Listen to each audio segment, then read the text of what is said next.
Hi there, I'm Anna Prosser here for Kingston HyperX at MLG Anaheim 2012, the Spring Championships, and I am standing with fan favorite, Mr. Greg Fields, EG.IdrA. How are you feeling today on day 3, Greg? Pretty good. The tournaments were kind of disappointing, but after playing that first day, I expected to actually do worse than I did. So. So overall, you'd give yourself kind of an okay at this tournament? Not really, but like I said, the conditions were really hard. Like playing 2 tournaments in one event, one weekend. I was up until 1, then I was up playing till 1, then I'd play another match at 9 a.m. It's just not the conditions to play good games. And I still beat Tails, which is kind of nice. But no, it was pretty bad overall, actually. Ideally, would you rather have a longer tournament with longer spaces in between matches so you can recharge, or would you rather have a shorter tournament so you're not just drawn out over days? Shorter's better. I don't like sitting and waiting between matches, and I don't mind playing a lot of games in a row. It's too much. Like we were playing from noon until 1 a.m. later for Illusion. He played like noon until 2:30, I think, which is just ridiculous. Like I don't mind playing lots of games in a row. In fact, I prefer it. The downtime kind of gets you more than the games do, but it was too much. We talked a little bit about the environment of this tournament. Like you said, the 2 tournaments going on at the same time, that being a little overwhelming. From your perspective as a player, I've heard a few people talking about the spectator experience and saying, even from some of your teammates, that they wanted to be able to watch your matches, but when you're in the player area, sometimes they're not allowed in there. For you, is that good so that you don't have lots of people crowding around, or is it kind of frustrating because you'd like to have that support? Like everyone in there is really respectful. You never have anyone bump your chair or anything. Most of them are players, or at least are very involved in gaming. They know what it's like to be up there playing. So they're not interfering with you in any way at all. And yeah, after I beat Tails, I looked around because usually we all watch each other. We all gather around and watch. And I looked around, there was no one there. It was kind of weird. And sometimes between games, we'll either give each other tips and advice, something you notice that the player might not have. So it's pretty annoying to not have people allowed in the player area. How much does that happen, that your teammates will either know something about another player and give you some tips, or notice something in your play that helps you? Beforehand, very often. Like if I have to play someone who I don't know very, very well, I always go ask everyone, who knows him, who knows how he plays, any advice. Pretty much everyone does that with everyone. It's really, really helpful. Because there's so many players at events like these, and especially in something like the WCS, there's a lot of unknown players who you're not necessarily familiar with. So having the team to help out with things like that is really helpful. StarCraft is a one-on-one game, so in some ways people don't understand how this can be a team sport. Team Evil Geniuses has some pretty close bonds. What is the morale like at this tournament? What has it been like to share that with them? It was very up and down. Some of us, particularly the people in WCS actually, had pretty disappointing performances. I know Jeff's really upset with how he did, Bryce as well. I did a bit better, but still not what any of us were aiming for. But on the other hand, we had both the Koreans and Marcus make it into pool play.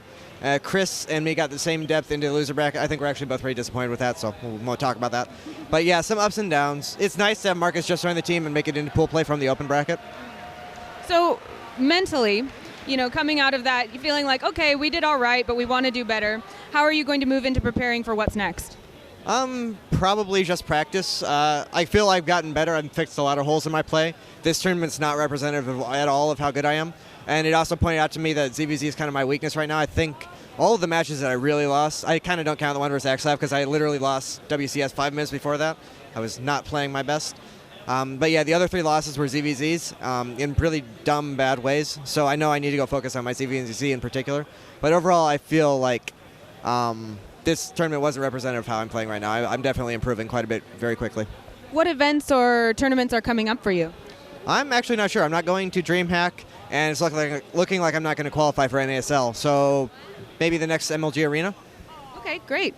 And, this is kind of the time in MLG where things start to wind down. People are starting to just be able to hang out. And I know that EG has a barcraft going on tonight where there's going to be lots of players signing autographs. There's going to be, a bar, of course, people hanging out. I believe there's going to be some show matches and things. How does that community aspect go for you? Like, do you enjoy hanging out with those people, or is that just one more thing you've got to do before MLG ends? It depends on what kind of a mood I'm in. Sometimes it's part of the job. Sometimes it's pretty fun. I always say that MLGs are my favorite events because the crowd is so much more enthusiastic, and it feels like they're fans. Like everyone wants to come up and talk to you or get autographs and pictures. IPL and stuff like that, everyone's just kind of hanging around watching StarCraft, chilling.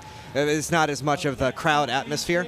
So that part's awesome. And we had to delay this interview like 15, 20 minutes because I had a line of people that kept growing and growing and growing, waiting for autographs. And that can be tedious at times if you're in a bad mood or whatever, but it's also really cool. And a barcraft, I didn't know it was going to be a more involved barcraft than usual, so that'll be fun to see. Yeah, there's a lot of people that you don't really get a chance to see from all over the world that, as I understand it, are your friends. So is it just at these kind of events that you get to hang out with them mostly? In large part, yeah. The EG house is great, at least for our teammates and Stefano, because we get to hang out with them a little bit more when they come by to just get adjusted to time zones and practice and stuff before events. But in large part, especially a lot of the European players, we don't get to see each other that often. And some of us, like all the StarCraft 1 players, me and Demaga and White Raw and Rhett and whatnot, have been friends since back, years into StarCraft 1. So they're really old friends, so we don't get to see a lot. So that's one of the big upsides of these events. Well, like you said, you don't have things coming up in the immediate future that, tournaments, a lot of traveling. You're going to get a little time, hopefully, to rest. What do you like to do to kind of take a load off, keep your mind off work?